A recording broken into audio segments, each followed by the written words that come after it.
আচ্ছা, কয়দিন আগে আপনাদের পরীক্ষা হয়েছে একটা নাকি?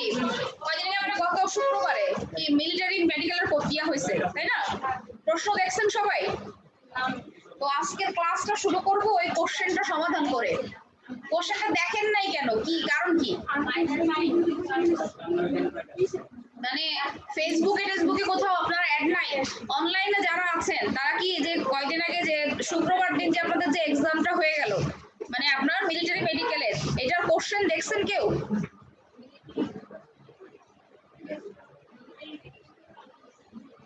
কোশ্চেনটা আপনারা দেখছেন কেউ? একটু কমেন্ট করেন। না ম্যাম দেখি। আচ্ছা শোনেন, যেটা হচ্ছে এবছর যেটা নিয়ম অনুযায়ী যেটা হয় সেটা কিন্তু হয় নাই। প্রত্যেক বছর এই মেডিকেলের এই পরীক্ষাটা হয় সবার শেষে, আর এই বছর কি হচ্ছে, এই পরীক্ষাটা হয়েছে সবার আগে। এখন গত ক্লাসে আমি বলছিলাম যে 10টা প্রশ্ন আমি সাধারণ জ্ঞানে, এই 10টা প্রশ্নের মধ্যে 10টাই কমন করা সম্ভব। দেখেন আমি এখন 8টা প্রশ্ন আপনাদের সামনে একটু মানে যে প্রশ্নটা হয়েছে। নাম্বার 1, বাংলাদেশ আপনার test status one day status লাভ করে কবে? ওয়ান ডে স্ট্যাটাস কবে লাভ করে? 1997 সালে। এখন দেখেন আপনি বাজার থেকে যে কোনো একটা মধ্যম মানের বই যদি কেনেন, মানে একেবারে যেটার কোয়ালিটি খুবই মানে কি বলা যায়, একেবারে খুবই লো লেভেলের, সেই বইটায় এই তথ্যটা আছে। বুঝতে পারছেন যে ওয়ান ডে স্ট্যাটাস কবে লাভ করে? দ্বিতীয় প্রশ্ন বলি, পদ্মা সেতু নির্মাণে অর্থায়ন করছে কি? এটা কি, এটা পানির মতো প্রশ্ন না? সবাই জানে যে জনগণের টাকায় হইতেছে, তার মানে কি যদি অপশন থাকে যে বাংলাদেশ সরকার কি করতেছে, কে পার্টিসিপেট করতেছে? বাংলাদেশ সরকার। এরপরে দেখেন আরেকটা প্রশ্ন আসছে, চাকার সঙ্গে সম্পৃক্ত নয় কোন যুগ? চাকার সাথে মানে প্রথম যে চাকা তৈরি হয়, তো এইটার সাথে কোন যুগ? তো এই প্রশ্নটা হচ্ছে আমাদের ক্লাস 3-4 এর একটা প্রশ্ন, কিন্তু এইটাই আপনারা অনেকে অ্যান্সার করতে পারবেন না, কারণ ওই 3-4 এ কি পড়ছে এটা আমাদের এখন মনে নেই। বললাম এই একটা প্রশ্ন আমি পারি নাই। এরপরে দেখেন মুক্তিযুদ্ধের সময় বাংলাদেশকে কয়টি সেক্টরে ভাগ করা হয়? দেখেন কত ইজি প্রশ্ন। এরপরে দেখেন বলা হচ্ছে বাংলা একাডেমির পূর্ব নাম কি ছিল? Bardhaman house, right. উনি পড়ালেখা করেন। এইবার বিষয় হচ্ছে যারা বিগত বছরের প্রশ্ন সলভ করছে ওই আপুর কাছে জিজ্ঞাসা করেন, এটা বিগত বছরের প্রশ্নে না হলেও 10বার প্রশ্ন আসছে বর্ধমান হাউস, আর আমরা যে নতুন পুরাতন নাম পড়ি এটার মধ্যে এই তথ্যটা আছে। এবার দেখেন বঙ্গবন্ধু পাকিস্তান থেকে মুক্ত হয়ে দেশে ফিরে আসেন, তার মানে কি? স্বদেশ প্রত্যাবর্তন দিবস কত তারিখ? দেখেন আপনারা নিজেরাই অ্যান্সার গুলো পারেন। জাতীয় সংসদের স্থপতির নাম কি? Exactly Louis I Kahn. আচ্ছা তার মানে কি? আমি পারলাম না কোন প্রশ্নটা। এরপরে দেখেন এই প্রশ্নটা একটু কঠিন, স্বাধীনতার স্তম্ভ অবস্থিত কোথায়? সরোয়ার্দী উদ্যানে। ঠিক আছে, এই প্রশ্নটা একটু ক্রিটিক্যাল। এরপরে আমরা যদি দেখি সুন্দরবনকে ওয়ার্ল্ড হেরিটেজ হিসেবে ঘোষণা করা হয় কবে? তো এই প্রশ্নটার অ্যান্সারটা মানে আপনি যদি মোটামুটি যে বললাম মোটামুটি ধরনের একটা বই পড়েন তাইলেই আপনি পাবেন। মানে এটা ছিল হচ্ছে আপনার ডিসেম্বর মাসের 1997 সাল। এবার লক্ষ্য করেন এখানে 8টা প্রশ্ন আমি বলছি, 8টা প্রশ্ন, 2টা প্রশ্ন ছিল সাম্প্রতিক। এখন লক্ষ্য করেন যে আমি যদি 10টা প্রশ্নের মধ্যে 8টা প্রশ্নের অ্যান্সার করতে পারি তাইলে কি আসলে চান্স পাওয়া ঠেকে থাকা উচিত? উচিত না। তো যারা এখনো মনে করতেছেন যে আমরা আমাদের সায়েন্সের সাবজেক্ট গুলো পড়বো এটাকে বাদ দিয়ে যাবো, যা পারবো পারবো, এটা করিয়েন না। এখানে যে 100% গেইনার সেই ওই শুক্রবারের পরীক্ষায় যে ইংলিশ সাধারণ জ্ঞান 100% কারেক্ট করছে। অনেক ছেলে মেয়ে আছে এটা 100%ই পারছে তারা।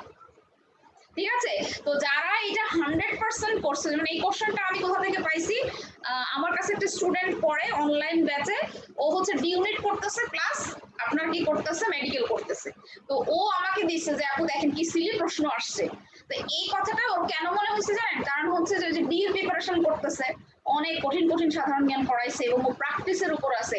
এজন্য আমি বারবার আপনাদেরকে কি বলি বলেন তো, যে বিগত বছরের প্রশ্ন পড়বেন। এইখানে যে কটা প্রশ্ন আছে না, যদি কেউ মেডিকেলের 10 ইয়ার্স অথবা ডি ইউনিটের 10 ইয়ার্স এর প্রশ্নটা পড়া থাকে, এখান থেকে 7টা প্রশ্নই তার কমন আসছে। শুধু ওই যে একটা প্রশ্ন আমি বললাম যে কি বলা যায়, চাকার সঙ্গে সম্পর্কিত নয় কোন যুগ? এখন চাকা যে যুগে হয়েছে তার আগের যে যুগটা সেটা তো নিশ্চয়ই সম্পর্কিত না, তাই না? তো সেইভাবে যে কোন যুগে চাকাটা তৈরি হয়েছে এইটা যে জানে তার আগের যুগ কোনগুলো, এই প্রশ্নটা আপনাদের জন্য একটু কঠিন হয়ে যায়। কারণ এইটা হচ্ছে এই চাকা তৈরি হয় হচ্ছে নবপলীয় যুগে, মানে এই তাম্রটা হচ্ছে আর অনেক আগের যুগ, বুঝতে পারছেন? তাম্র যুগ অনেক আগের যুগ, আর তার নবপলীয় যুগ বা তার পরবর্তীতে যে যুগগুলো আসছে এটার সাথে একটা, এটা সমাজ বিজ্ঞানে পড়ানো হয়। তো যাই হোক, সব প্রশ্ন আমরা পারবো এমন কিন্তু কোনো কথা নাই। ধরেন আমি 10টার মধ্যে 9টাই পারলাম বা 8টাই পারলাম, তো আমি এই প্রশ্নটা কালেক্ট করে রাখছি যে অন্তত আপনাদের সাথে ডিসকাস করলে আপনাদের কাজে দিবে। এখন এই যে প্রশ্নটা আপনারা দেখতে পারেন নাই, এটার কারণ কি জানেন? এটার কারণ হচ্ছে যে আপনারা ফেসবুকিং করেন ঠিকই, ফেসবুকে আপনারা অ্যাক্টিভ না। যেমন আপনাকে এমন কিছু পেজে লাইক দিয়ে রাখতে হবে, যেমন ধরেন আমার একটা পেজ আছে, পেজটার নাম হচ্ছে zenith the way of dreamers. যদি মনে হয় যে ওই পেজটার সাথে যুক্ত হয়ে থাকি, যেমন ওইখান থেকে মাঝে মাঝে লাইভে যাই, একদম আপনারা ফ্রি অফ কস্ট, আমি মাঝে মাঝে লাইভে যাই, বিভিন্ন পরীক্ষার প্রিপারেশন নিয়ে কথা বলি, মাঝে মাঝে কিছু তথ্য শেয়ার করি। আপনারা ওইখানে যুক্ত হলে কি করতে পারবেন? এই আপনি অনেক তথ্য ফ্রিতেই পেয়ে যাচ্ছেন। ধরেন আমাদের ইউসিসির অনেক শিক্ষকের ভালো ভালো পেজ আছে, আপনারা এখানে অ্যাড হয়ে যান। তবে এটা ঠিক যে প্রতিটা মানে পেজে যখন আপনি অ্যাড হবেন তখন আপনাকে কিছু বই কেনার জন্য কনভিন্স করা হবে, সেটা আমার পেজে হোক অন্য পেজে হোক, কিন্তু আপনি কনভিন্স হবেন না। আপনার যদি বই প্রয়োজন না হয় তাহলে তো আমার কনভিন্স হওয়ার কোনো দরকার নাই, কিন্তু সে যে আপনাকে ফ্রিতে যেটা দিচ্ছে এটা আপনি নেওয়ার চেষ্টা করেন। যেমন এই যে কোশ্চেনের সমাধানটা, এই কোশ্চেনের সমাধানটা আমি নিচ্ছি একজন টিচারের পেজ থেকে, সে সমাধান করে দিয়ে দিছে। তো আপনি যদি এরকম 2-3টা পেজে অ্যাড থাকতেন তাহলে কোথাও না কোথাও প্রশ্নটা আপনি পেয়ে যাইতেন। আজকে গিয়ে খুঁজবেন যে এই জিকের জন্য বা ইংলিশের জন্য কোন কোন টিচারের ফ্রি আপনার পেজ আছে বা ব্যাচ আছে, ওইখানে আপনি অ্যাড হয়ে যাবেন। সে বইয়ের প্রচারণা করুক বা যার প্রচারণা, ওইটা তো আপনার দেখার দরকার না, আপনার দরকার হচ্ছে তথ্য পাওয়া। এরকম অনেক গ্রুপ আপনি পাবেন, আমি নাম না করি, নাম করলে আবার দেখা যাবে সেটা কারো পক্ষে পড়ে যাবে। যেমন আমার মোটামুটি আমার সাথে ফেসবুকে যারা আছেন সবাই দরকার আমার সাথে ফেসবুকে অ্যাড হবেন, অ্যাড হওয়ার পরে আমার পেজটা অ্যাড হয়ে যাবেন। দেখবেন ইয়া দিতে পারেন, সার্চ দিতে পারেন zenith the way of dreamers, অথবা লাবণী অধিকারী লিখে সার্চ দিবেন। আমার সাথে অ্যাড হলে আমি কোনো এক সময় ইনভাইট পাঠাই দিব, ঠিক আছে? এরপরে দেখেন আজকে একটু ঝামেলা হয়েছে, এই 3 নম্বর লেকচার শিক্ষা হচ্ছে গতবার অনুযায়ী প্রিন্ট হয়ে গেছে। হ্যাঁ, এখানে আছে 1952 থেকে 1971। এখন আপনারা বলেন যে আমরা তো এখনো প্রথম দিকের ইতিহাসটাই রিভিশন দিইনি, দিছি, তাহলে এখন এইখান থেকে পড়াটা তো আমাদের উচিত হবে না। সো আমরা যে কাজটা করি, দেখেন আমাদের যে লেকচার প্ল্যান আছে, এই লেকচার প্ল্যান অনুযায়ী আপনাদের যে সামনে যে গাইডটা আছে, গাইড আছে না, এই গাইড অনুযায়ী বুঝি নাই। আচ্ছা, আমাকে তো পুরনটা দিয়ে দিচ্ছে। আচ্ছা, কার কার কাছে এই শীটটা আছে দেখেন তো, এই পাশে তো এই শীটটা আছে নাকি? আচ্ছা, এই 1952 সাল কয়জনের কাছে, একটু হাত তোলেন তো। আমাদের কাছে তো শীট নেই কোনো। আপুই তো একটু আগে বললেন যে পিছনে।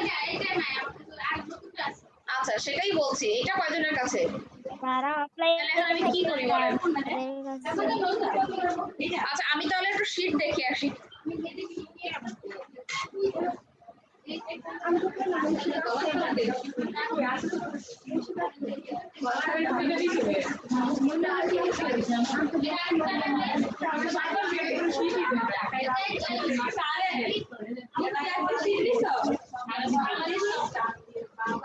নতুন পুরানের নতুন না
মিস্টেক হয়েছে, মিস্টেকটা হচ্ছে ওই যিনি প্রিন্টে পাঠাইছে এই শীটটাই ছিল, ঠিক আছে?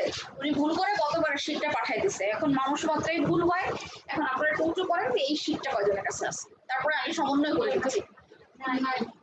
আচ্ছা নাই, এখন যেটা হলো যে শীটটা কি আপনারা কালেক্ট করছেন? করেন নাই না, দেয়নি তা না, যেহেতু ওরা পাইছে আপনাদের দায়িত্ব ছিল কালেক্ট করে নেওয়া, ঠিক আছে?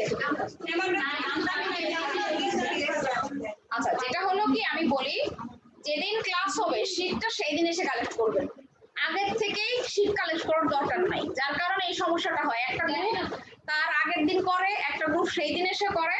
সো যাই হোক, এখন আমরা একটু মানে যেটা করি, এই তথ্যগুলো কিছু আপনাদের গাইড বইতে আছে, ঠিক আছে?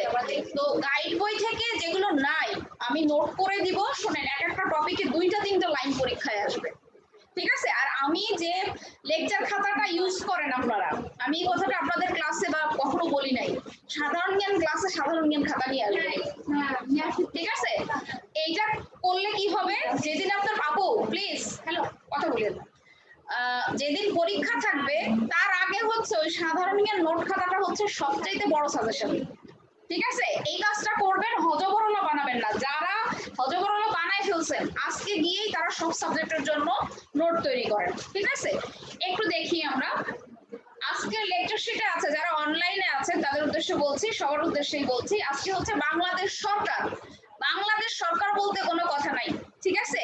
সরকার ব্যবস্থা হলে সবচেয়ে বেটার হইতো সরকার ব্যবস্থা। এরপরে দেখেন বাংলাদেশের বিচার বিভাগ।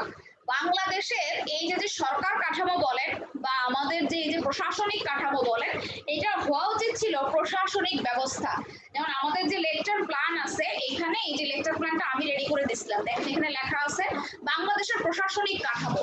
প্রশাসনিক কাঠামো মানে কি আমি সহজে বোঝাই, আমরা আমাদের বাংলাদেশের যে শাসন কাঠামো, এখানে যদি আপনি লক্ষ্য করেন 3টা ভাগ আছে। 3টা ভাগের মধ্যে একটা ভাগ হচ্ছে শাসন বিভাগ, আইন বিভাগ, আর একটা ভাগ হচ্ছে বিচার বিভাগ, ঠিক আছে? আইন, শাসন, বিচার। এখন যদি একটু লক্ষ্য করি, প্রথমে আসি সহজ কথায়, বিচার বিভাগে কারা কারা আছে। বাংলাদেশে আমরা যখন ইন্টারমিডিয়েট পাস করি তখন কিছু স্টুডেন্ট কি আছে, আমরা কি করি আইন বিদ্যা নিয়ে পড়ি, তাই না? আইনে পড়ার পরে আমরা কি করি, ওই যে একটা আগে হতো বিসিএস এর মাধ্যমে, এখন কি হয় আমাদের একটা ক্যাডার হয়ে গেছে, সেটার মাধ্যমে বিচারপতি নিয়োগ হয়। তো এরা যখন বিচারপতি হয় তখন এদেরকে যখন আরো উচ্চ পর্যায়ে চলে যায় তখন এরা কি হয়, এদেরকে নিয়ে একটা বিচার বিভাগ তৈরি করা হয়। বাংলাদেশের যত ধরনের বিচার কার্য আছে কি করে এরা পরিচালনা করে। এবার শাসন বিভাগের মধ্যে কারা কারা আছে, এই শাসন বিভাগের মধ্যে একটা হাস্যকর বা একটা মজার বিষয় হচ্ছে, এই শাসন বিভাগ আবার জবাবদিহি করতে চায় কাকে, ওই বিচার বিভাগকে। বাংলাদেশের সংবিধানে 16তম সংশোধনী আনা হয়েছিল যে শাসন বিভাগ ওই বিচার বিভাগের কাজের জন্য তাকে দায়বদ্ধ করতে পারবে, অথবা তাকে জবাবদিহি করতে পারবে যে আপনি কি করতেছেন। তো ওই বিচার বিভাগের লোকজন কি করে, এটাকে নিয়ে একটা অভিযোগ করে যে এটা কোনোদিনই সম্ভব না, কারণ আমাদের ওই যে আইন বিভাগ বা শাসন বিভাগ যেটাকে বলে, এর মধ্যে কারা আছে জানেন? এই যে আমরা ভোট দিয়ে যেসব এমপিদেরকে নির্বাচন করি, 5 বছরের জন্য নির্বাচন হয়। এবার আপনি লক্ষ্য করেন এই যে 5 বছরের জন্য আমরা যেসব এমপিদেরকে নির্বাচন করি, এর মধ্যে সুশিক্ষিত লোকও আছে, স্বল্প শিক্ষিত লোকও আছে, একেবারে অশিক্ষিত লোকও আছে, নাকি? এবার এই যে আইন বিভাগ, এদের উপর কি করা হয়েছে মনে রাখবেন, বিচার বিভাগ, আইন বিভাগ। তো এই আইন বিভাগের লোকজনের উপর একটা দায়িত্ব আছে, সেটা হচ্ছে কি, এরা হলো আপনার এই যে যে জাতীয় সংসদ, এখানে যত নিয়ম কানুন হবে এরা কি করতে পারে, এটাকে পরিমার্জন করতে পারে। এখন এইটা নিয়েই সমস্যা হচ্ছে বিচার বিভাগের লোকজনের। তারা বলতেছে যে এরা তো সবাই আইন কার্যে পারদর্শী না, পারদর্শী কেউ দেখা গেছে ইন্টারমিডিয়েট পাস, কেউ আবার দেখা গেছে অষ্টম শ্রেণী পাস। দেখছেন তো জাতীয় সংসদে যখন বিলগুলো পাস করে তখন কি দুরবস্থা। তো তাদের হাতে হলো কি ন্যস্ত করা, যে তারা আইনকে সংশোধন করবে, পরিমার্জন করবে। এইবার আরেকটা বিভাগ আছে, কি কি বলছিলাম বলেন তো, আইন বিচার। আচ্ছা, আরেকটা বিভাগ আছে যে বিভাগে হচ্ছে এই যে আমাদের কি হয়, আমরা বিসিএস পরীক্ষা দিয়ে যেসব আমলারা যাচ্ছে, বুঝতে পারতেছেন, যারা বিসিএস পরীক্ষা দিয়ে তারা কাদের সাথে কাজ করতেছে, এই যে যে আইন বিভাগে যারা আছে, মানে আমাদের যে প্রশাসনিক ক্ষেত্রগুলো আছে। এখন একজন সচিবালয়ের প্রধান থেকে একজন সচিব, একজন মন্ত্রণালয়ের প্রধান থাকে কে, মন্ত্রী। তো বাংলাদেশে এখানে একটা অসামঞ্জস্য তৈরি হয় কিভাবে, যে একজন সচিব সে হচ্ছে বাংলাদেশের একজন ক্রিম স্টুডেন্ট, মানে একজন খুবই মেধাবী একজন স্টুডেন্ট, সবাই জীবনে সচিব হতে পারে না। ওই লোকের কাজ করতে হয় একজন মন্ত্রীর আন্ডারে, বা সে হচ্ছে একজন এমপি। তো তখন কি হয়, বাংলাদেশে একটা সমন্বয়হীনতা হয়। তো বাংলাদেশের যে প্রশাসনিক কাঠামো, এটা মোটামুটি আপনি বলতে পারেন এক কথায় মানে মোটামুটি লেভেলের একটা প্রশাসনিক কাঠামো। এই প্রশাসনিক কাঠামোতে সর্বশেষ যে গুরুত্বপূর্ণ একটা তথ্য ছিল যে ষোড়শ সংশোধনীতে কি করা হয়, যে বিচারপতিরা অভিশংসন করবে আইন বিভাগের কাছে। ঠিক আছে, তো এই আইন বিভাগের কাছে যে অভিশংসনের যে দায়িত্বটা দেওয়া হয়, এইটা বিচারপতিদের খুবই তাদের কি লাগে, তাদের মান সম্মানে লাগে যে এটা কখনোই সম্ভব না, এবং তারা এইটার বিরুদ্ধে অনেক আন্দোলন করে। ফলশ্রুতিতে কি হয়, ওই ষোড়শ সংশোধনীকে কি করা হয়, এই সংশোধনীকে বাতিল করা হয়। ঠিক আছে, তো আমরা এইটুকু জানলাম এই কারণে, দেখেন এই অংশটুকু থেকে আপনার কোনো প্রশ্ন থাকবে না, কিন্তু আমার তো জানতে হবে, বুঝতে হবে, শিখতে হবে। এরপরে আমরা যদি চলে আসি, দেখেন আমাদের লেকচার প্ল্যান অনুযায়ী আমাদের কি আছে, সরকারের বিভিন্ন বিভাগ, রাষ্ট্রপতি, প্রধানমন্ত্রী ও অন্যান্য। আচ্ছা, আমরা যখন জাতীয় সংসদ করব তখন প্রধানমন্ত্রী আর রাষ্ট্রপতিকে নিয়ে কথা বলবো, যে রাষ্ট্রপতি কি কি করতে পারে, প্রধানমন্ত্রী কি কি করতে পারে। তার আগে আমরা যে অংশটা শেষ করি সেটা হচ্ছে আমাদের সংবিধান। দেখেন বাংলাদেশের সংবিধান, এর আগে আছে স্থানীয় সরকার। স্থানীয় সরকার নিয়ে দুইটা লাইন বলে যাই। স্থানীয় সরকারটা কি, আপনি যে এরিয়ায় বসবাস করেন, আপনি যে এরিয়ায় বসবাস করেন, ধরেন আপনি গ্রামে বসবাস করেন, তো গ্রামের যে ইউনিয়ন পরিষদ আছে, এটাকে বলা হয় যে বাংলাদেশের যে প্রশাসনিক কাঠামো আছে তার সর্বনিম্ন স্তর এটা। ঠিক আছে, এখানে কি থাকে, একটা ইউনিয়ন পরিষদে 13 জন সদস্য থাকে, তার মধ্যে যে ইউপি চেয়ারম্যান থেকে সে থাকে প্রধান। এরকম বাংলাদেশে যতগুলো ইউনিয়ন আছে সবখানে কি থাকে, আর এইটাকে বলা হয় যে বাংলাদেশের পল্লী শাসিত একটা কি, পল্লী শাসিত একটা সংগঠন। এবার আমরা যদি শহরে বাস করি তাহলে আমাদের কি, আমরা দেখি আমরা একটা পৌরসভার মধ্যে বসবাস করি, তো সেইটাকে বলা হয় হচ্ছে যে দেখেন আপনার স্থানীয় সরকার। তো আমরা চলে আসি সংবিধানে। সংবিধান জিনিসটা কি, প্রশ্ন যদি আপনার থাকে সংবিধান থেকে 1 নম্বর আপনার থাকবে। কি বলছি, সংবিধান থেকে 1 নম্বর থাকবে, এবং সেই 1 নম্বর কোথা থেকে থাকবে আমি বলে দিব। সংবিধান জিনিসটা কি, আপনি একটা পরিবারে বসবাস করেন, আচ্ছা আপনার পরিবারে কিছু নিয়ম কানুন আছে কিনা, যে তুমি যাই করো সন্ধ্যার আগে তোমাকে বাড়ি থেকে ফিরতে হবে, মানে বাড়িতে ফিরতে হবে নাকি, তো সন্ধ্যার আগে বাড়িতে ফিরতে হবে, তোমাকে সকাল 7টায় ঘুম থেকে উঠতে হবে, অথবা তোমাকে কি করতে হবে, বড়দের সম্মান করতে হবে, ছোটদের প্রতি সহনশীল হইতে হবে, তুমি অ্যাটলিস্ট যা করো তা করো, ব্যবসা করো বাণিজ্য করো, কিন্তু তোমাকে লেখাপড়া শিখতে হবে, ইভেন তোমাকে শালীন পোশাক পরতে হবে, ইভেন তুমি কোনোদিনও বাড়ির বাইরে থাকতে পারবে না, ছেলে হও মেয়ে হও। এটার মানে কি, আপনার একটা মূল্যবোধের মাঝখানে আপনাকে রাখা, মানে আপনার চারপাশে একটা ধর্মীয় বলেন সামাজিক বলেন একটা মূল্যবোধ তৈরি করে দেওয়া। ঠিক তেমনি আমরা যখন 1971 সালে আমাদের দেশটা যখন স্বাধীন হয়েছে, একটা স্বাধীন রাষ্ট্র হিসেবে আপনার সবার আগে যেটা প্রয়োজন, ওই যে বললাম আপনার একটা মূল্যবোধের একটা বাতাবরণ, মানে একটা আইন কানুন। এই সংবিধান হচ্ছে আইনের অনুশাসন।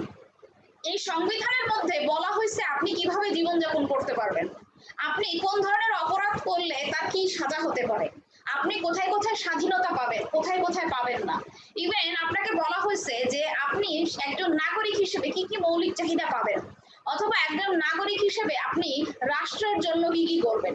এবার এই সংবিধানকে আমরা 3টা ভাগে ভাগ করতে পারি। তো এই সংবিধানের 3টা ভাগ থেকে বিভিন্ন রকমের প্রশ্ন হয়, কিন্তু মেডিকেল অথবা আমাদের নার্সিং এ কি হতে পারে সেটা আমরা একটু দেখি। বিষয়টা হচ্ছে এই সংবিধান রচনার একটা ইতিহাস আছে, তিনটা ভাগ করতে পারি আমরা সংবিধান রচনার ইতিহাস, কারণ নোট করার দরকার। এরপরে এই সংবিধানের কতগুলো অনুচ্ছেদ আছে, মানে এই সংবিধানের তো ভাগ আছে, সংবিধানের কতগুলো অনুচ্ছেদ আছে, এরপরে হচ্ছে এর কতগুলো সংশোধনী আছে।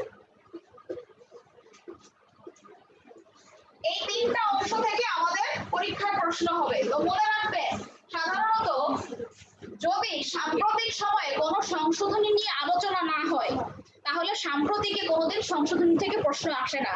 যেমন সর্বশেষ যে 17তম সংশোধনী হয়েছে সেটাও আজ থেকে অনেক আগে। এবার অনুচ্ছেদ, এই অনুচ্ছেদ থেকে প্রশ্ন হয় বি এবং ডি তে বেশি, ঠিক আছে, কারণ 153টা অনুচ্ছেদ সব মুখস্থ রাখা অনেক কঠিন কাজ না, সেইখান থেকে মুষ্টিমেয় কয়েকটা অনুচ্ছেদ থেকে প্রশ্ন হয়, সেটাও আমি বলে দেব। এই ইতিহাস থেকে আপনাদের প্রশ্ন হয় বেশি, ইতিহাস থেকে আমাদের প্রশ্ন হয় বেশি। তাহলে ইতিহাস থেকে কি ধরনের প্রশ্ন হতে পারে, যে এই সংবিধান রচনা কমিটিতে কতজন সদস্য ছিল, এই কমিটির প্রধান কে ছিল, এই কমিটিতে একজন নারী সদস্য ছিল, এই অধ্যাদেশ জারি করেন কে, এবং এই কমিটিতে প্রথম যে গণপরিষদ হয় সেখানে কতজন সদস্য ছিল। এই ধরনের প্রশ্ন আপনারা কতটি অধ্যায় আছে, কতটি অনুচ্ছেদ আছে, বুঝতে পারছেন? এখন যে কাজটা করব, লেকচার শিটটা একটু দেখি কি তথ্য দেওয়া আছে কি নাই।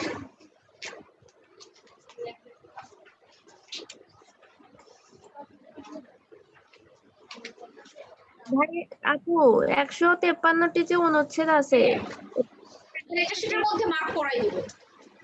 নাম্বার 1, প্রথমে বলা হচ্ছে বাংলাদেশ সংবিধান তৈরির উদ্দেশ্যে অস্থায়ী সাংবিধানিক আদেশ জারি করেন শেখ মুজিবুর রহমান।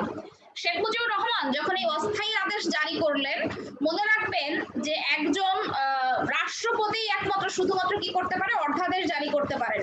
তো উনি এই সংবিধান রচনার জন্য উনি অস্থায়ী একটি আদেশ জারি করলেন। এবং এই যে আপনাদের মনে আছে 70 সালে একটা নির্বাচন হয়েছিল, 70 সালে নির্বাচনের কথা মনে আছে যারা আমার আগের ক্লাসটা করছেন, যে নির্বাচনে আওয়ামী লীগ জয়লাভ করার পরেও বাংলাদেশকে বুঝে দেওয়া হয় নাই, সেই নির্বাচনের কথা বলা হচ্ছে। তো শেখ মুজিবুর রহমান খুঁজে বের করলেন যে ওই 1970 সালের নির্বাচনে বিভিন্ন ক্যাবিনেটে কারা কারা মানে ক্যাবিনেটে কোন কোন পদে কারা কারা জয়লাভ করছিল। তো এরা মানে কি, এরা রাজনীতির সাথে জড়িত, এবং এর মধ্যে কেউ কেউ আছে তারা আইন বিষয়ে পারদর্শী, এরকম 403 জন লোককে খুঁজে বের করবো, ঠিক আছে, যেটা নিয়ে গণপরিষদ তৈরি করা হলো। এখন বিষয় হচ্ছে এই 403 জন সবাই কিন্তু আইন বিষয়ে পারদর্শী না, এরা সবাই পরামর্শ দিতে পারে, কিন্তু একটা সংবিধান তৈরি কিন্তু এত সহজ না। তো এইখানে একটা সিদ্ধান্ত গ্রহণ করা হইলো যে তাইলে তোমরা কি করো, আর একটা সংগঠন মানে একটা কমিটি তৈরি করো, যেখানে ডক্টর কামাল হোসেনকে প্রধান করা হইলো। বলা হইলো যে এই 35 সদস্য বিশিষ্ট যে কমিটি তারা কি করবে, এই সংবিধানটাকে রচনা করবে, এবং এই 35 জন সবাই আইন বিষয়ে পারদর্শী।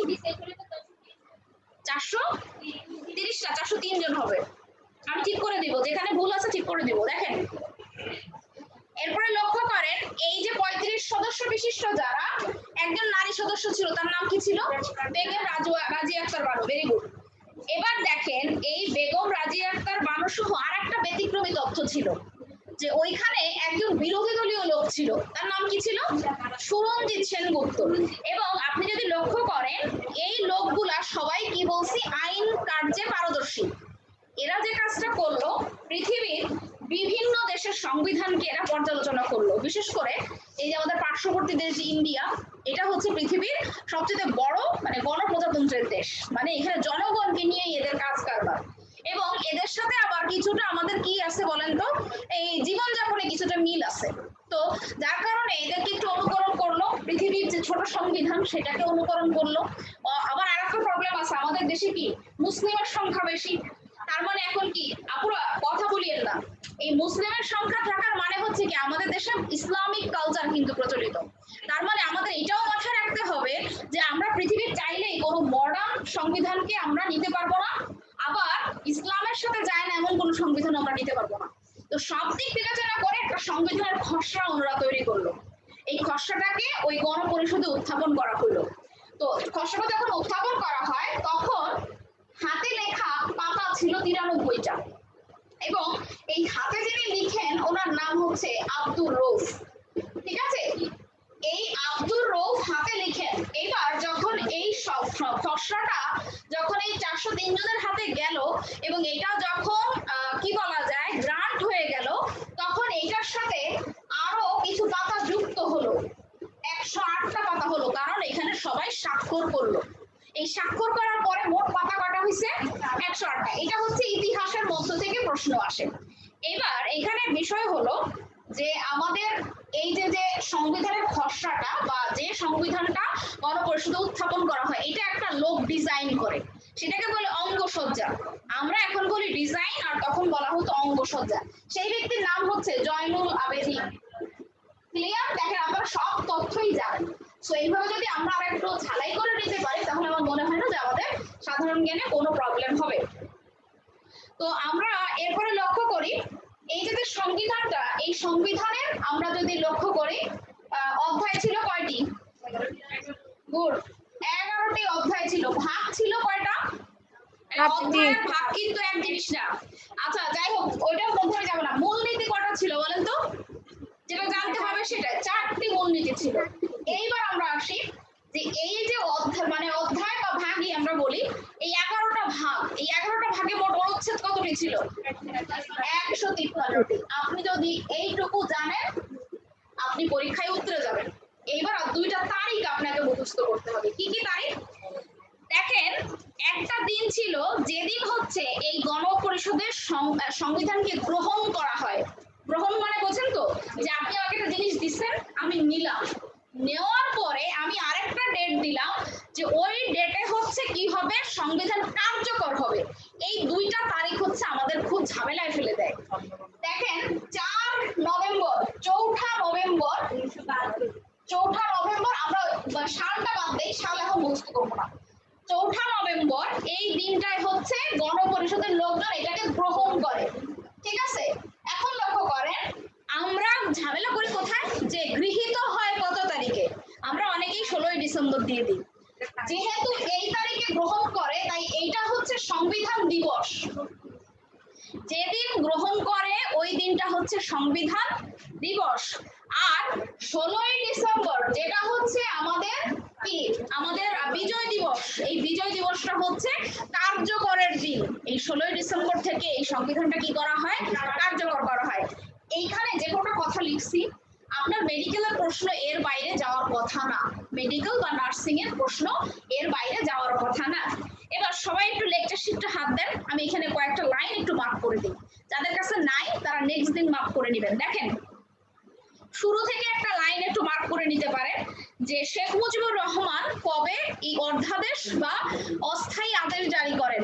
মনে রাখবেন একটা কথা, আমরা যে যে দলই হই না কেন, বিএনপি হই বা আওয়ামী লীগ হই, এই মুহূর্তে আপনারা জানেন যে শেখ মুজিবুর রহমান কেন্দ্রিক প্রশ্ন অবশ্যই থাকবে, তাই না?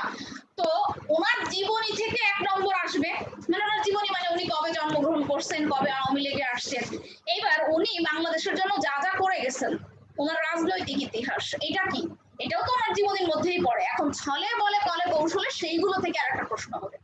যেমন আমরা বিগত 3-4 বছর দেখছি ওনার বইগুলো থেকে 1 নম্বর হয়। বইগুলো মানে উনি 3টা বই বের হয়েছে নাকি নিয়ে এখান থেকে কোশ্চেন হয়। আবার ওনার ইতিহাস থেকে 1 নম্বর আসে। কিরকম? ধরেন 6 দফা দাবি কবে উত্থাপন করা হয়, 6 দফা দাবি কে উত্থাপন করেন, উনি আওয়ামী লীগে কবে অংশগ্রহণ করেন। তাহলে সংবিধান থেকে প্রশ্ন আসতে পারে যে অস্থায়ী আদেশ জারি করেন কে এবং সেটা কত তারিখে। এখানে মার্ক করে দেখেন চলে আসেন গণপরিষদের সদস্য ছিল, আমি একটু এই তথ্যটা একটু মিলাই নিই।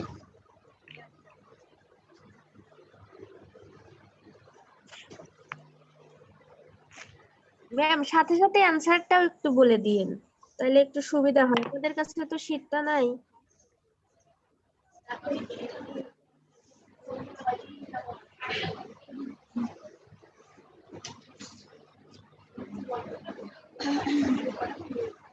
আচ্ছা আপু, পিছন থেকে ওই গেটটা একটু ফাঁকা করে দেন, গরম তো আসলে, একটু বাতাসটা পাস হয়ে যাক, এইটুকু থাকলেই হবে না।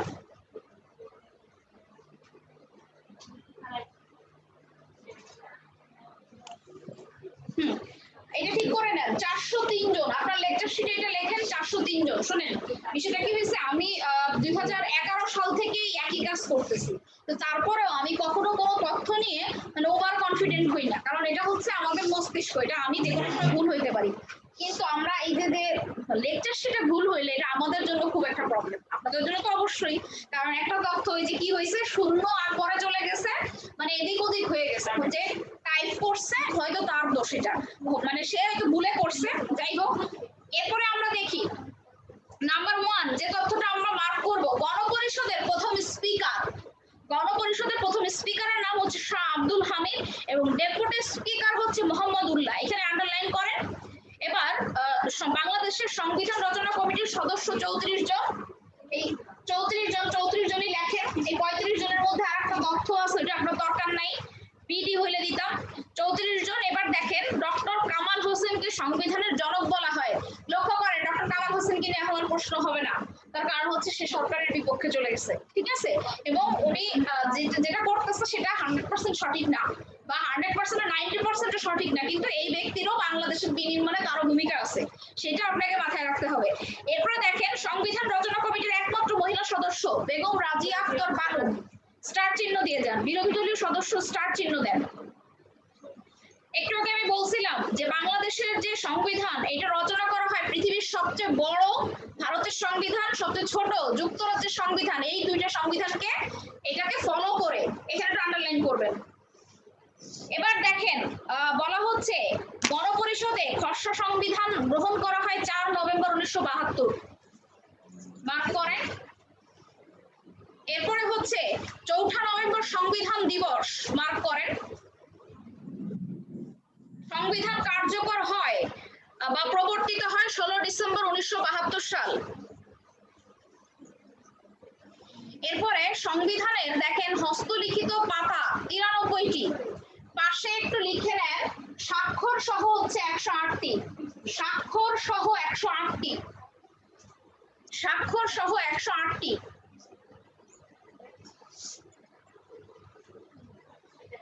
এরপরে দেখেন বলা হচ্ছে যে মূল সংবিধানে স্বাক্ষর করেছিলেন 309 জন, যেহেতু এই 403 জনের মধ্যে এই 309 জন স্বাক্ষর করা মানে কি এরাই সংখ্যাগরিষ্ঠ, তাই কিন্তু এই সংবিধানটা গ্রহণ করা হয়েছে। এরপরে আমরা লক্ষ্য করি দেখেন বাকি যেটুকু আছে ওটা আমরা শুধু জানার জন্য পড়ে নিব। এবার বলছিলাম যে সংশোধনী থেকে আমাদের প্রশ্ন কি কি আসবে, সংশোধনী থেকে এমন প্রশ্ন আসবে যদি সাম্প্রতিক সময়ে কোনো আলোচনা হয়, তা না হলে সংশোধনী থেকে প্রশ্ন আসবে না। তারপরেও আমি 4টা সংশোধনীর কথা বলবো, যে 4টার বিষয়বস্তুটা আপনি একটু দেখে নেবেন।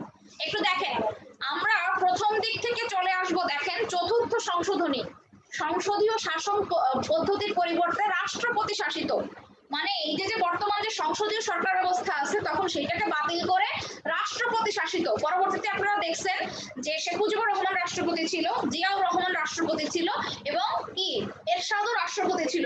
পরবর্তীতে কিন্তু আমাদের দুই নেত্রী আবার কি করছে, সংসদীয় সরকারের জন্য তারা একত্রিত হয়ে তারা আন্দোলন করছে, পরবর্তীতে বাংলাদেশে আবার কি হয়েছে, সংসদীয় সরকার ব্যবস্থা প্রবর্তন হয়েছে।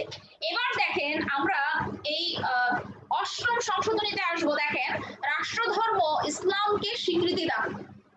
এখানে মজার বিষয় হচ্ছে আমরা যখন 1947 সালে পাকিস্তানের উপনিবেশ ছিলাম তখন কিন্তু আমরা তাদের সাথে যে বিষয়টা নিয়ে আমাদের ঝামেলা হলো, এক হলো ভাষা আর এক হলো ধর্ম, মানে আমরা ওদের সাথে আসলাম যে একই ধর্মের মানুষ আমরা ভালো থাকবো, পরবর্তীতে দেখা গেল ওরাও আমাদের সাথে কিছু বৈষম্য শুরু করলো, মানে ওই পশ্চিম বাংলার লোকজন যেমন পূর্ব বাংলার লোকজনের সাথে কিছু বৈষম্য করতো, ভালো ভালো জিনিসপত্র সব কই থাকতো কলকাতায়, পড়ালেখা করতে হলে কলকাতায় যাইতে হবে, তোমার ওই আদালতের কোনো কাজের জন্য কই যাইতে হবে, কলকাতায় যাইতে হবে, সমস্ত সুযোগ সুবিধা ওই পশ্চিমবঙ্গের লোকজনরা পায়, যার কারণে আমরা আলাদা হয়ে আসলাম পাকিস্তানের সাথে।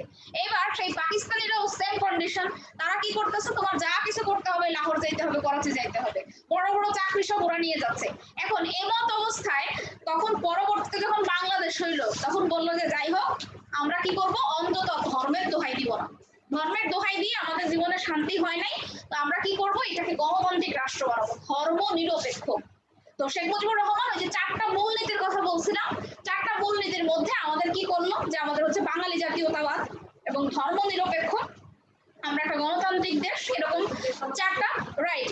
তো এইখানে শাসকরা আসলো, ওনারা ধর্মটাকে আবার ব্যবহার করলো কিভাবে দেখেন, যে ওনারা কি করলো, যে বলা হলো যে যেহেতু 85%-এর উপরে মুসলিম, এটা একটা আইন সিদ্ধ ব্যাপার, যে কোনো দেশে যদি 60%-এর উপরে জনসংখ্যা যদি একটা সংখ্যাগরিষ্ঠ যে কোনো ধর্মের থাকে, সেই ধর্মকে রাষ্ট্রধর্ম বানানো যায়। কিন্তু ওনারা যে কাজটা করছেন, শুধু রাষ্ট্রধর্ম করে ওনারা ক্ষান্ত হন নাই, ওনারা এই ধর্মটাকে বিভিন্নভাবে ইউজ করছে। পরবর্তীতে দেখেন এই ধর্ম নিয়ে আরো কয়েকটা সংশোধনী হয়েছে, সেখানে আমরা আসবো। দেখেন একাদশ সংশোধনীতে একটু দেখেন, সরি একাদশ না, আপনারা চলে আসেন ত্রয়োদশ, ত্রয়োদশ, ত্রয়োদশ এবং দ্বাদশ, ত্রয়োদশ দ্বাদশ। এই দ্বাদশে দেখেন বলা হচ্ছে সংসদীয় সরকার ব্যবস্থা প্রবর্তন।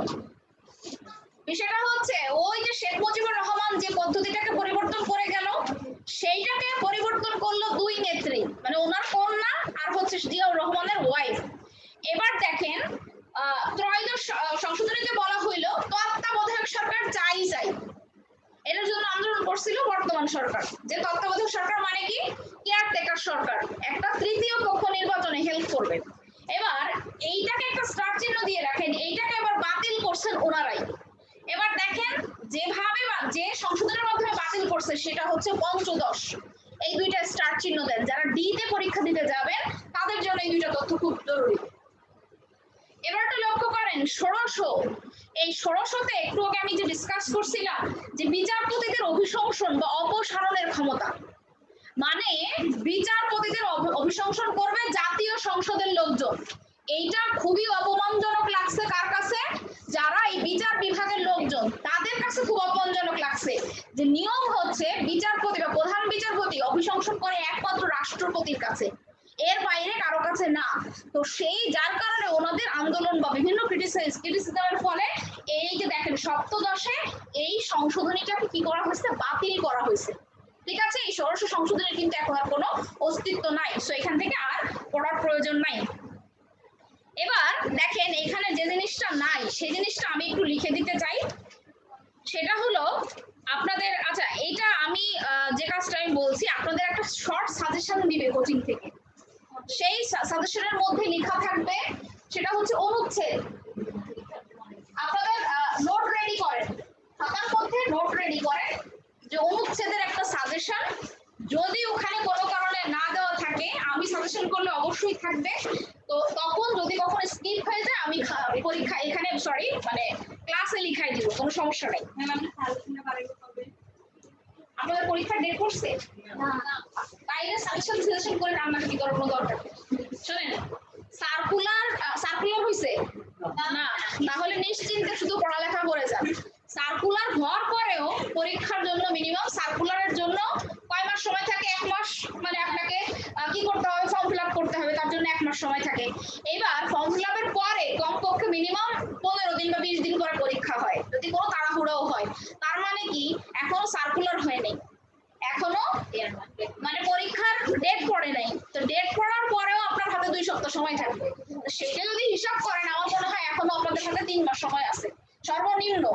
আর নার্সিং এর পরীক্ষাটা হয় সবার শেষে, কেন জানেন, কারণ যারা অনেক ভালো ভালো ছেলেমেয়েরা আছে হয়তো মেডিকেল থেকে কনভার্ট হয়ে এখানে আসবে, তোরা তো অন্তত নিজেকে যাচাই করার সুযোগটা পাবে যে আমি মেডিকেল, এখানে আপনারাও অনেকে আছে মেডিকেলে দিব, যদি না হয় দেন নার্সিং এ আসবো, তাই না? এখন আপনি নিজেকে যাচাই না করলে তখন কি হবে জানেন, ভালো ভালো ছেলে মেয়েগুলো ওখানে সিট পেয়ে যাবে, ও কি করবে, মেডিকেলে চান্স পাবে, ও আবার ওটা ছেড়ে দিয়ে চলে আসবে, তাহলে কপাল কার পড়বে, যে যার যোগ্যতা ওইখানে যোগ্যতা অনুযায়ী যাওয়ার কথা ছিল তার কপাল পড়ে যাবে। সো এই জন্য সবকিছুর একটা নিয়ম আছে। দেখবেন অ্যাডমিশন টেস্ট কখনোই মেডিকেল বুয়েটের আগে কখনোই ঢাবির এ ইউনিট হয় না, কেন জানেন, কারণ হচ্ছে যে ওই মেরিটোরিয়াস যারা মেরিটোরিয়াস ওরা কি করে, একই সাথে পরীক্ষা হলে ওরা সব জায়গায় চান্স পায়, তাহলে কি করে বলেন তো, ওই সিটগুলো নষ্ট হয়। এই জন্য এমন একটা সিস্টেম এটা করা হয় যে অন্তত মেডিকেল বুয়েটার পরে গিয়ে ঢাবি করা হয়। কারণ এমন অনেক স্টুডেন্ট আছে যে ওরা মেডিকেল ছেড়ে দিয়েও ঢাবিতে এসে কম্পিউটার ইঞ্জিনিয়ারিং পড়ে, বা কেউ আছে ফার্মাসি পড়ে, কেউ আছে অ্যাপ্লাইড কেমিস্ট্রি ফিজিক্স পড়ে। তো সেই জায়গা থেকে সবকিছুর একটা নিয়ম আছে, তো আপনারা বিচলিত হবেন না। আমার সাথে ওরা কথা বলছে যে একটা শর্ট সাজেশন কিভাবে করে দেওয়া যায়, সো আমি করে দিব, কোনো টেনশন নেওয়ার দরকার নেই। তো এবার দেখেন জাতীয় সংসদ, শোনেন সবচেয়ে মজার বিষয় হচ্ছে জাতীয় সংসদ যদি পড়েন মেডিকেলে 1 নম্বর পাবেন, জাতীয় সংসদ যদি পড়েন মেডিকেলে 1 নম্বর মাস্ট পাবেন। তো একটু আগে তো সেটা নমুনা আমরা দেখলাম যে সে নমুনাটা হচ্ছে যে একটা প্রশ্ন আসছে যে জাতীয় সংসদের স্থপতির নাম কি। তো আমরা একটু দেখি যে এখানে জাতীয় সংসদ সম্পর্কে কি কি তথ্য আছে। তো প্রথমত আমরা কয়েকটা বেসিক তথ্যটা জেনে নিই যে আমাদের যে জাতীয় সংসদ এটা কয় কক্ষ বিশিষ্ট। গুড, এক কক্ষ বিশিষ্ট। তো আমি এই কথাটা একটু বোঝাই বলি, এই যে এক কক্ষ বিশিষ্ট, পৃথিবীতে আমরা দেখছি যেমন যুক্তরাষ্ট্র, ইন্ডিয়া, যুক্তরাজ্য, জাপান, রাশিয়া, এইগুলো কি দুই কক্ষ বিশিষ্ট। কারণ কি দেখেন, আমাদের যে পার্শ্ববর্তী দেশ ইন্ডিয়া, এতে জনসংখ্যা কত আপনাদের ধারণা আছে? 100 crore। এবং আমাদের যে বাংলাদেশ, ওদের মুখ্যমন্ত্রীরা শাসিত রাষ্ট্র কয়টা জানেন? কাশ্মীরকে বাদ দিয়ে এখন 28টা। এই 28টা রাজ্যের অনেক রাজ্য থেকে মানে এক একটা রাজ্য ইজ ইকুয়াল টু বাংলাদেশ। তার মানে কি আমাদের আয়তনটা কত? আমাদের আয়তন কম। তো আয়তন কম মানে কি আমাদের জনসংখ্যাও কম। তো আপনার যখন প্রশাসনিক কাঠামো ছোট হবে আকৃতিতে, তখন আপনার কি হবে? এক কক্ষ বিশিষ্ট হবে। কিন্তু যখন হিউজ পরিমাণ আয়তন হবে, তখন আপনার কক্ষ কি হবে? দুইটা কক্ষ হয়ে যাবে। তো এখানে নিয়মটা দেখেন, আমাদের যেমন আমরা কি করি, আপনারা কথা বলেন না, হ্যাঁ, সেটা হচ্ছে এই আমাদের এক কক্ষ বিশিষ্ট যে জাতীয় সংসদ, এখানে আমরা কি করি? একজন জনপ্রতিনিধি, একজন এমপি কে নির্বাচন করি। তো সেই এমপি আমাদের একেবারে সরাসরি আমাদের যে সমস্ত দায় দায়িত্ব তার হাতে থাকে। কিন্তু এই দুই কক্ষ বিশিষ্ট যে যেমন আপনি যদি যুক্তরাজ্যের কথা ধরেন, House of Lords, House of Commons, মানে সাধারণের জন্য একটা, যারা হচ্ছে যে মন্ত্রীর পর্যায়ে তাদের জন্য একটা। আবার আপনি যদি ইন্ডিয়ার দিকে তাকান, তাহলে তাদের হচ্ছে লোকসভা, বিধানসভা। ওই লোকসভা হচ্ছে যে লোকাল এরিয়ার যেসব যারা এমএলএ আছে বা ওদের যে আরো নিচের যে পদগুলো আছে সেইখানে তারা বসে। আর বিধানসভা হচ্ছে যেখানে সমস্ত জায়গার মুখ্যমন্ত্রীরা বা মন্ত্রীরা সেখানে গিয়ে তাদের যে সভাটা হয়। তো সেই জায়গা থেকে আমরা জেনে রাখলাম যে এটা হচ্ছে এক কক্ষ বিশিষ্ট। আচ্ছা, এরপরে আমাদের সাধারণ তথ্যগুলো, আমাদের এই সংসদের আপনার প্রতীক কি বলেন তো? সংসদের প্রতীক কি? প্রতীক বলেন, বলে ফেলেন। সংসদের প্রতীক সংসদ শাপলা। এই অবস্থা আপনাদের? হ্যাঁ, অপশন দেওয়া লাগবে কেন? যা আছে সে ও যাই হোক, ও বলছে যে সংসদের প্রতীক সংসদই, আপনারা তো বলবেন, বলতে যেও বলেন না। জাতীয় প্রতীক শাপলা মানেই আমরা সংসদের প্রতীকও শাপলা। এবার বুঝতে পারছেন? এবার লক্ষ্য করেন, এই যে দেখেন শীটের মধ্যে লেখা আছে জাতীয় সংসদের প্রতীক হচ্ছে শাপলা। এবার এটার একটা ইংলিশ নাম আছে হাউস অফ নেশনস। ঠিক আছে, এবার আমরা এখান থেকে যে প্রশ্নগুলো কমন আসে, এই যে যে আপনার সংসদ ভবন, এই সংসদ ভবন কিন্তু হয়েছে আপনার পাকিস্তান পিরিয়ডে, এবং এইটা উদ্বোধন করছিলেন বা ভিত্তিপ্রস্তর স্থাপন করছিলেন আইয়ুব খান 1962 সালে। যেহেতু ওই পাকিস্তানি শাসকদের এখানে উল্লেখ আছে, এই জন্য এই তথ্যগুলো আসে না। এবার এই লুই আইকানকে নিয়ে আরেকটা তথ্য আসে।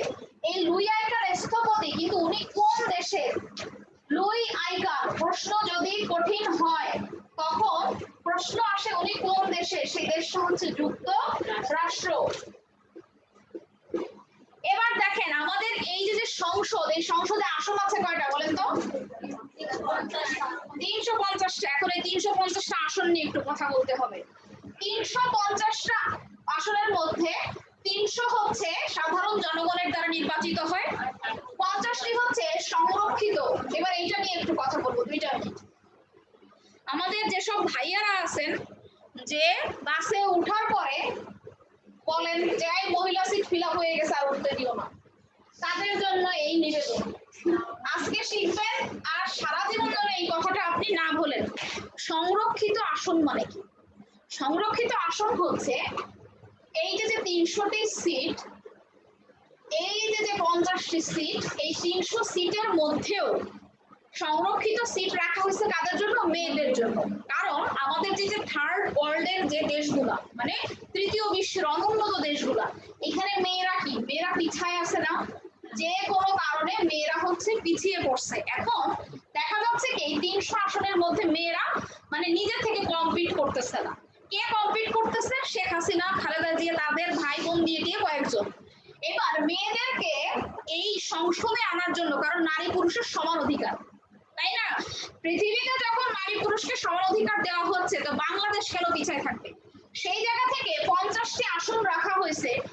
এই 300-র মধ্যে যে যার যার যোগ্যতা বা জনগণের যোগ্যতা নিয়ে 300 জনের মধ্যে যে কোনো মেয়ে কম্পিট করতে পারে। তার যদি জনপ্রিয়তা থাকে 300 জনের মধ্যে মেয়েরা অবশ্যই অংশগ্রহণ করতে পারবে, কিন্তু এই 50টা আসন মেয়েদেরকে দিতেই হবে। কিন্তু এখানে একটা প্রবলেম আছে। প্রবলেমটা কি? এই 50 জনকে কারা নির্বাচন করবে জানেন? জনগণ না। এই 300 জন এই 50 জনকে কি করবে? নির্বাচন করবে। এই 300 জনের ভোটে এই 50 জন নির্বাচিত হবে। এখন আমরা অধিকাংশ মানুষই কি মনে করি জানেন? সংরক্ষিত আসন মানে হচ্ছে মেয়েদের জন্য 50টা দেওয়া হয়েছে, মানে বাসে 5টা সিট আছে মেয়েদের জন্য, ওই ভিতরের সিটগুলোতে মেয়েরা জীবনেও আর বসতে পারবে না। এবং মজার বিষয় হচ্ছে দেখেন, মেয়েদের সিটগুলো কই দেওয়া? উপরে লেখা থাকে প্রতিবন্ধী এবং নারী। মানে আমাদেরকে ওই কাতারে মানে আমাদেরকে এতটাই সম্মান দেওয়া হয় যে একটা ডিসেবল বাচ্চার সাথে তুলনা করা হয়, যে ডিসেবল বাচ্চা এবং একজন নারী ওখানে বসবেন। কিন্তু যারা ছেলেরা আছে তাদের উদ্দেশ্যে বলি যে আপনাদের এই ধারণাগুলো চেঞ্জ করতে হবে। বাসের মধ্যে যতগুলো সিট আছে মেয়েরা এখানে অবশ্যই বসতে পারবে, এবং তার সাথে ওই যে 5টি সিট আছে এই 5টি সিটও তাদের। এই কথাটা আজ থেকে কোনোদিনও ভুলবেন না, কারণ আপনারা ডে বাই ডে ম্যাচিউর হচ্ছেন, এবং এই যে ছোট ছোট বিষয় এটাই হচ্ছে সাধারণ জ্ঞান। এবং এই সাধারণ জ্ঞান বিষয়টা বিসিএস অথবা অ্যাডমিশন টেস্টে কেন রাখা হয়? যে আপনি আসলে আপনার চারপাশ সম্পর্কে কতটা অবগত। অধিকাংশ মানুষ দেখবেন, আমি দেখছি স্যুট বুট পরা লোকজন। আমি যখন ফার্ম গেট, আমি আমার ঢাকা ইউনিভার্সিটির পুরো 5 বছর আমি এই ইয়াতেই থাকছি, ফার্ম গেটেই থাকছি। হ্যাঁ, তো আমি মাঝে মাঝে এখান থেকে বাসে যেতাম, খুব কম দিন ছিল সেটা। অধিকাংশ লোকজন যখন বাস ফুলফিল হয়ে যায়, এই মেয়েদের সিট ফিল আপ হয়ে গেছে আর উঠাবা। তখন আমি এই ঘটনাটা, যেহেতু আমি আর্টসের স্টুডেন্ট আর অনেক আগেই পড়ছি, তখন আমার মাথায় একটা জিনিসই কাজ করতো যে এরা আসলে মেন্টালি মানে কতটা মানে কি বলা যায়, মানে সে অসচেতন এবং সে জীবনে কোনোদিন পড়ালেখাও করে নাই। তো আমার মনে হয়েছে অন্তত চান্স পাই বা না পাই, প্রত্যেকের জীবনে অ্যাডমিশন টেস্ট দেওয়া উচিত, বিসিএস পরীক্ষা দেওয়া উচিত, এবং কিছুদিন হোস্টেলে থাকা উচিত অথবা হলে থাকা উচিত। তাইলে কি হয় বলেন তো? জীবন সম্পর্কে কিছু জানা যায়, আমি বড় চাকরি না পাই কিছু শেখা যায়, আমি যুদ্ধটা কি জীবনের এটা আমি বুঝতে পারি। Is it? তো দেখেন, এই কথাগুলোর কিছু মূল্যায়ন আছে। মানে কিছু লোক আছে তারা কি করে সারাটা জীবনই কনস্পিরেসি করে আগায়। মানে একটা স্কুলে ভর্তি হয় সুপারিশে, কলেজে ভর্তি হয় সুপারিশে, একটা প্রাইভেট ইউনিভার্সিটিতে পড়ে, এরপর একটা চাকরি নেয় সুপারিশে। সে তো কোনোদিন সাধারণ জ্ঞানের বই পড়ে নাই, সে নিজের ক্লাসের বইও পড়ে নাই। সো তারা হচ্ছে এই ধরনের কমেন্ট করে, কিন্তু আপনারা করবেন না। যাই হোক, আপনার প্রশ্ন আসবে মোট আসন কতটি? 350টি। এর মধ্যে প্রশ্ন আসবে সংরক্ষিত কয়টি? প্রশ্ন আসবে নির্বাচিত কয়টি? 300টি। গুড। নির্বাচিত আর সংরক্ষিত এটা মিলে মোট হচ্ছে 350। শুধু প্রশ্নের সময় খেয়াল রাখতে হবে আগে কিছু আছে কিনা। মোট আসন কতটি? এটা থাকলে 350টি, সংরক্ষিত থাকলে 50টি, আর যদি বলে নির্বাচিত কয়টি। আচ্ছা, এবার দুইটা প্রশ্ন আসে। সেই প্রশ্ন দুইটা হচ্ছে যে আমাদের 1 নং আসন আর হচ্ছে 300 নং আসন কোথায় কোথায়। আমি এই তথ্য দুটো একটু লিখে দিই। 1 নং আসন আর হচ্ছে 300 নং আসন।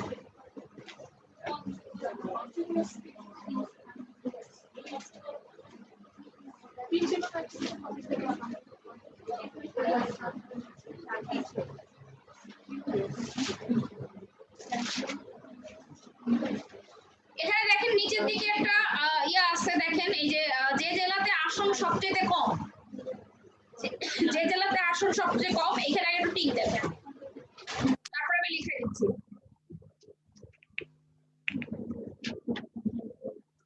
এখানে কিছু অপরিচিত কিছু ওয়ার্ড আছে, সেগুলো আগে একটু লিখে দিইনি। যেমন দেখেন কাস্টিং ভোট, সেটার মধ্যে আছে কাস্টিং ভোট কি? কাস্টিং ভোট হচ্ছে স্পিকারের ভোট। যখন আপনারা দুই পক্ষ কি করবেন? যুদ্ধ লাগবেন, যে এটা কি টাই, যদি কোনো টাই হয়ে যায় তখন কি করতে পারে? স্পিকার তার ভোট দিয়ে যে কোনো এক পক্ষকে জয়যুক্ত করতে পারে। আরেকটা ওয়ার্ড আছে যেটা আপনারা বুঝবেন না, সেটা হচ্ছে ফ্লোর ক্রসিং। ফ্লোর ক্রসিং, আপনার হঠাৎ করে মনে হলো যে আওয়ামী লীগে এখন আর কোনো শান্তি নাই, আমি বিএনপিতে চলে যাব, তবে এটা সংসদ চলাকালীন সময়ে যখন আপনি যখনই আওয়ামী লীগ থেকে বিএনপি অথবা বিএনপি থেকে আওয়ামী লীগে আসবে সেটাকে বলা হয় ফ্লোর ক্রস। ক্লিয়ার? হ্যাঁ, আপনি এক দল থেকে আরেক দলে চলে যাবেন। এই ফ্লোর ক্রসিং মানে হচ্ছে এক দল ত্যাগ করে অন্য দলে যোগদান করা। আচ্ছা, অপরিচিত ওয়ার্ডগুলো দেখে নিই আরো। এখানে শিটে দেওয়া আছে। এরপর দেখেন হুইপের কাজ কি। হুইপ হচ্ছে যখন আপনারা মারামারি লেগে যাবেন, মানে সংসদে মারামারি করবে, তখন এই হুইপরা হচ্ছে কি করবে, শৃঙ্খলা ভঙ্গ করবে, সরি শৃঙ্খলা রক্ষা করবে। Whip whip whip. এরপরে হচ্ছে আমরা যে সংশোধন ইয়া দেখি, সংসদের যে অধিবেশন গুলো দেখি, এক অধিবেশন থেকে আর এক অধিবেশনের কত মানে মাঝখানে ইয়া হবে কত, কতটা দেওয়া আছে কিনা এটা দেখিনি, যেগুলো নাই ওইগুলো লিখাবো।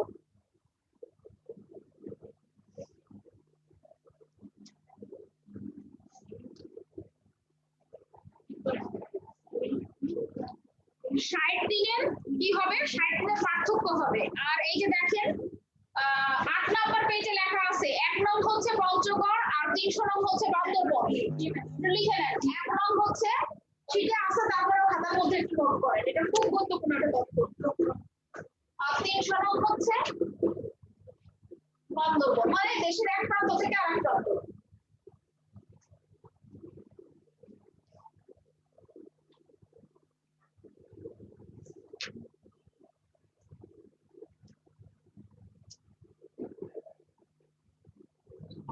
আর যেগুলো এখানে নাই আপনাদের শর্ট সাজেশনের মধ্যে আসবে, টেনশন করার কোনো কারণ নাই। এবার দেখেন আমাদের নেক্সট টপিক কি আছে,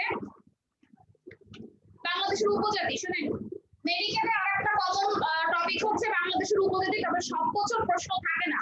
এখান থেকে আমরা কয়েকটা তথ্য একটু নিব। লেকচার শীটের মধ্যে দেখেন উপজাতির যে লেকচার শীট, এখানে সংখ্যা দেওয়া আছে 48 অথবা 50। এই তথ্যটাকে বাদ দেন, লিখেন 41 অথবা 45, সরি 41 অথবা 50। মোট উপজাতি আছে 41টি অথবা 50টি, এখানে 48 আছে, 48 না 41 অথবা 45, কারণ এটা নিয়ে কনফিউশন আছে। 41 অথবা 50 মানে এই দুইটা দুই সমীক্ষার ফল। শীটে লেখা আছে 48 অথবা 50, কিন্তু এটা হবে 41 অথবা 50।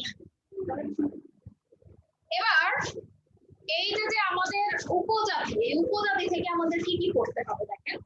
উপজাতি থেকে প্রথম কথা হলো, যদি প্রশ্ন সহজ হয় তাহলে কোন উপজাতির কি কি উৎসব আছে এখান থেকে প্রশ্ন হতে পারে, অথবা কোন উপজাতি কোথায় বসবাস করে এখান থেকে প্রশ্ন হবে। তো আপনাদের এই লেকচার শীটের মধ্যে দেখেন কয়েকটা উপজাতির অবস্থান দেওয়া আছে। আমি নামগুলো লিখি, যাদের কাছে নাই তারা নামগুলো লিখে না, আর যাদের কাছে শীট আছে তারা শীটটা মার্ক করে নেন। বড় বড় যে উপজাতি গুলো আছে তাদের অবস্থান আসে, যেমন চাকমা,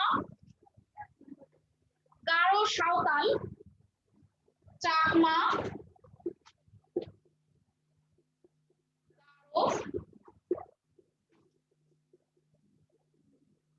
সাঁওতাল। এবারে মার্ক করেন মারমা, যে যারা হচ্ছে আকারে বড়।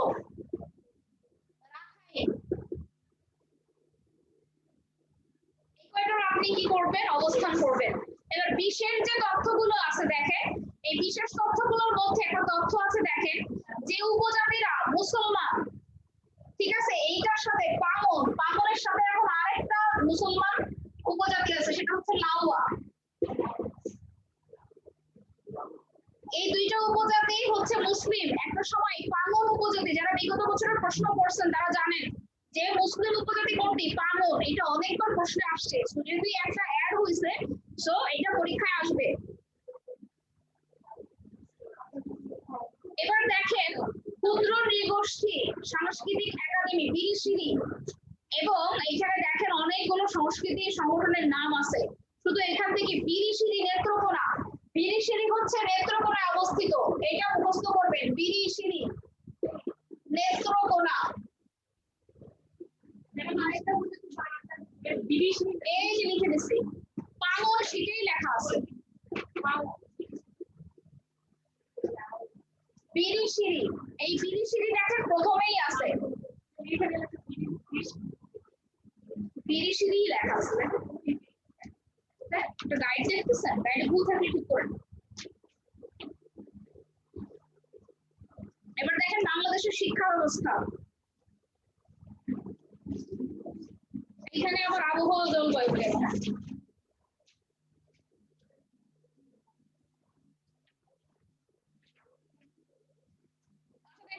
বাংলাদেশের শিক্ষা ব্যবস্থা থেকে প্রথমে একটা তথ্য আছে যে কত নং অনুচ্ছেদে বাংলাদেশের শিক্ষা নিয়ে আলোচনা করা আছে, কত নং অনুচ্ছেদে, 17 নং অনুচ্ছেদে, একটু আন্ডারলাইন করে নেবেন এটা।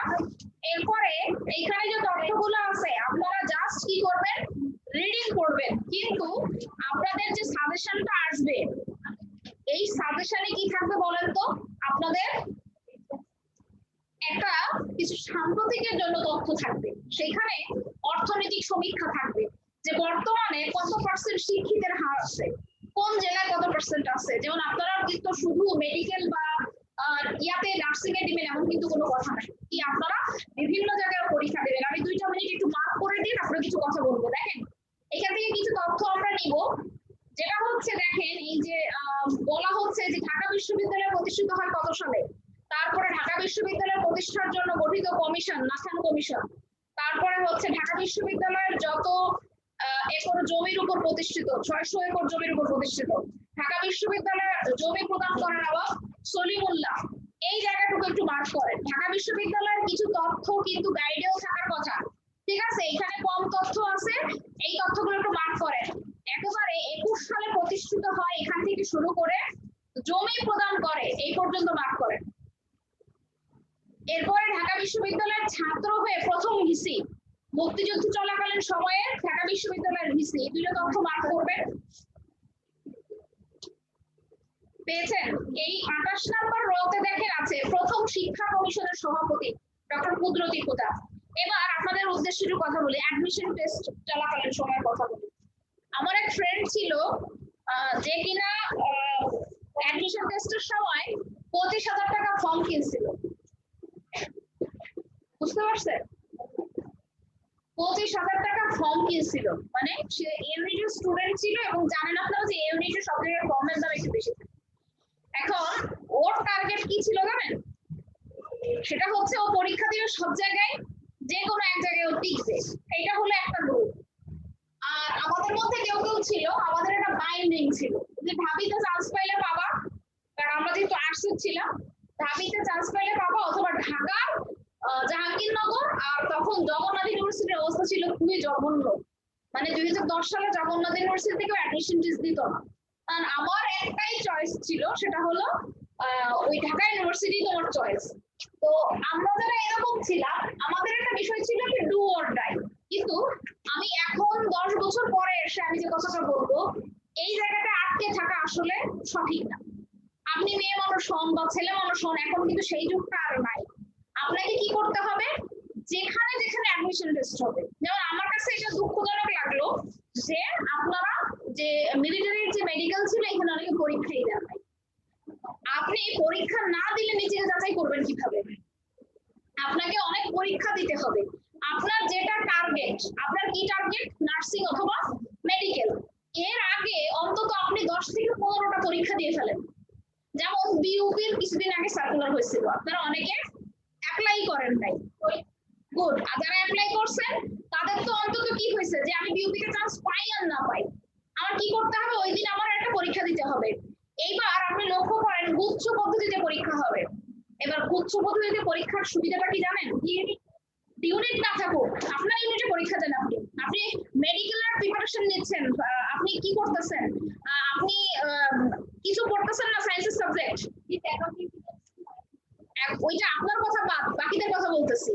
আপনারা তো কিছু পড়ছেন তাই না, নিজের ইউনিট। এখন আপনার গুচ্ছতে দিতে হইলে কি করতে হবে, আপনার সাবজেক্টের পরীক্ষা দিতে হবে। যে ছেড়ে আসছেন তার কথা বাদ। গুচ্ছতে দেখেন আগে প্রতিটা ইউনিভার্সিটিতে একটা করে মেরিট লিস্ট হইতো, মানে ধরেন 35টা ইউনিভার্সিটিতে এক্সাম হইলো, এখন একটা শ্রেণী আছে ধরেন ওই 1 থেকে 500-র মধ্যে সেম স্টুডেন্টরা থাকতো। এটা মানে যে ভালো করে সে তো সব জায়গায় ভালো করে। এইবার সিস্টেমটা কিন্তু চেঞ্জ হচ্ছে। উচ্চ পদ্ধতিতে কমপক্ষে সিট আছে কত বলেন তো, জানেন সিটের সংখ্যা কত? আচ্ছা আমি ধরে নিলাম একটা ধরলাম যে 10,000 সিট আছে, হয়তো কম বেশি হতে পারে। এখন একটা পরীক্ষার মাধ্যমে কিন্তু আপনার 10,000-এর সিরিয়াল করতে হবে, বুঝছেন বিষয়টা? যেখানে আগে এক একটা ইউনিভার্সিটিতে মেরিট লিস্ট হতো সর্বোচ্চ 1,000, সেইখানে এখন একটা পরীক্ষার মাধ্যমে আপনার কি করতে হবে, 10,000 জনকে সিরিয়ালে রাখতে হবে। বুঝছেন বিষয়টা?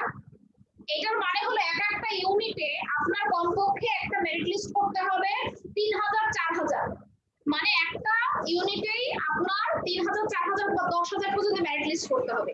এখন টেকাটা কি সহজ হয়ে গেল না? আগে ধরেন এই 1 থেকে 500 বা 1 থেকে 1,000 জনের মধ্যে থাকার জন্য আপনার মিনিমাম 70 পাইতে হতো।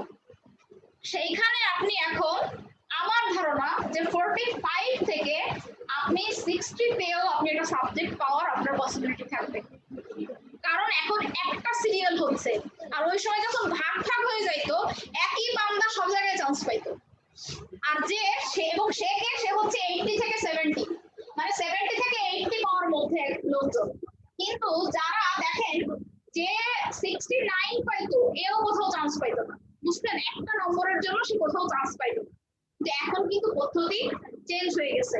এখন দেখা যাবে কি যে 60 মোটামুটি 60 পাবে তার জন্য একটা সিট থাকবে, কারণ ওই সামনের পাপি গুলো তো সব সিট নষ্ট করতে পারে না।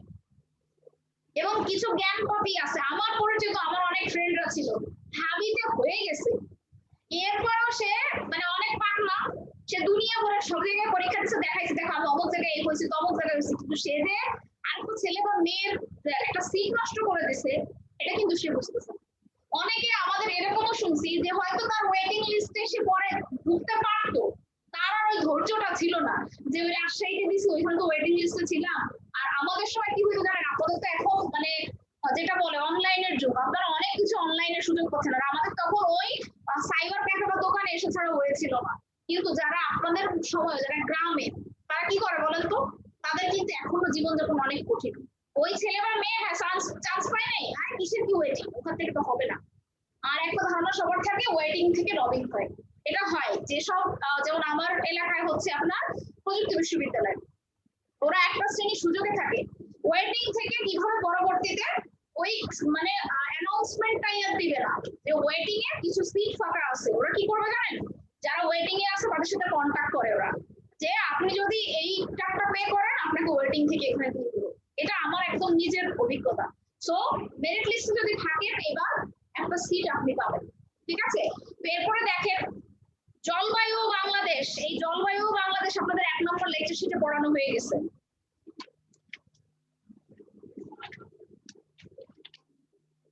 তার মানে হচ্ছে এই লেকচার শিটে আমাদের আর কোনো বিষয়বস্তু নাই, তাই তো?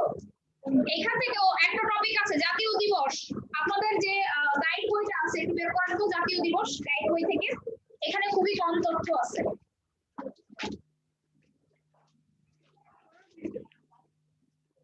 হ্যাঁ সেজু, আমি আর 10 মিনিটের মধ্যে চলে আসবো। হ্যাঁ হ্যাঁ, আমি তোমার জাস্ট এটা প্রিন্ট করতে যতটুকু সময় লাগবে, ঠিক আছে? হ্যাঁ ক্লাস ধরো শেষের দিকে। ওকে ওকে ওকে, হ্যাঁ হ্যাঁ হ্যাঁ হ্যাঁ ওকে ওকে। জাতীয় জাতীয় যুব দিবসের কি আছে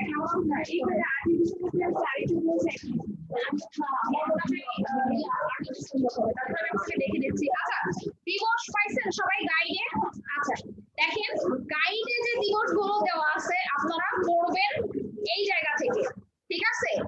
এই শীটের মধ্যে খুবই কম দেওয়া আছে। এখন দেখেন একটা কথা আমি একটু ট্রিক্স বলে দেই, এই শেখ হাসিনার আমলে অনেকগুলো নতুন দিবস হয়েছে। বিমা দিবস কি এবছর নতুন হয়েছে? না বিমা দিবস নতুন হয় নাই, কিন্তু রিসেন্ট এদের সময় হয়েছে।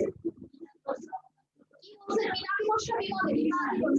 বিমা বিমা দিবস এই বছর প্রথম আমাদের বাংলাদেশে পালিত হয়েছে, পৃথিবীতে অল ওভার দ্য ওয়ার্ল্ড অনেক আগেই হয়েছে।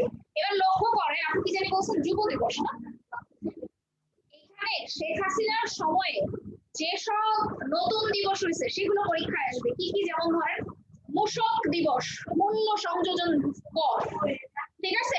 এরপরে হচ্ছে এটা নাই আসবে, টেনশন নিয়ে না, যা নাই আবার আসবে, এই ধরনের কিছু। তারপর হচ্ছে আপনার কর দিবস, হাইকোর্ট দিবস, রাইট? আসবে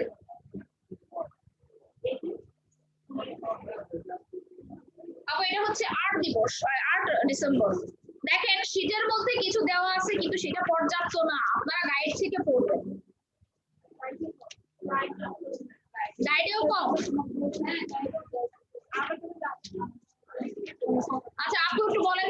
কি কি দিবস আছে? রাইট, সমাজসেবা দিবসে একটা স্টার চিহ্ন দেন। যাদের কাছে গাইড আছে সমাজসেবা দিবসে একটা স্টার চিহ্ন দেন, একটা স্টার চিহ্ন দেন। এরপরটা কি আপু?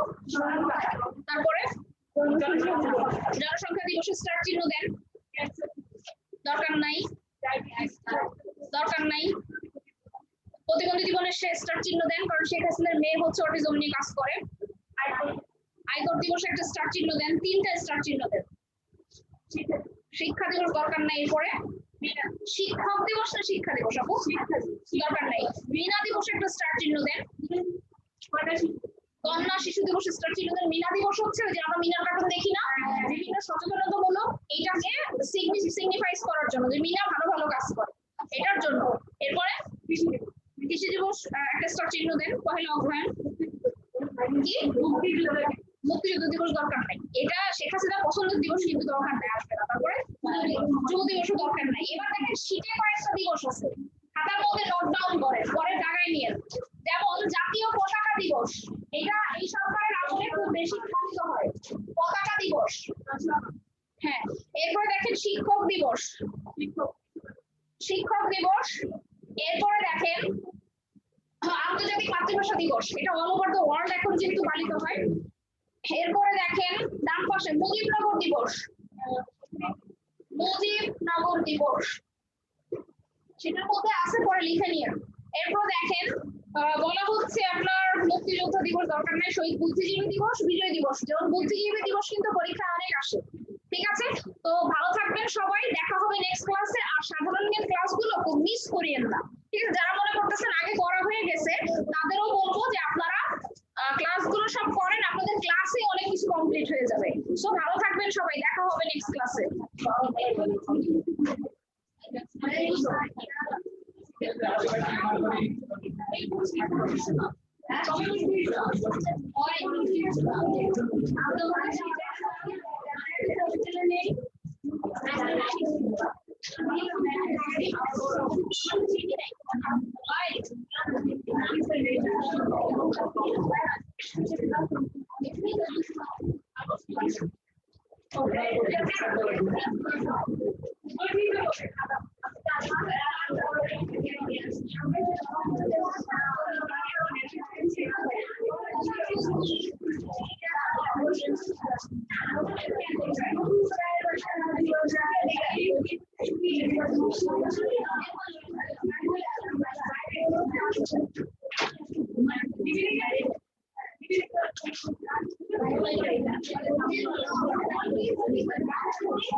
Thank you.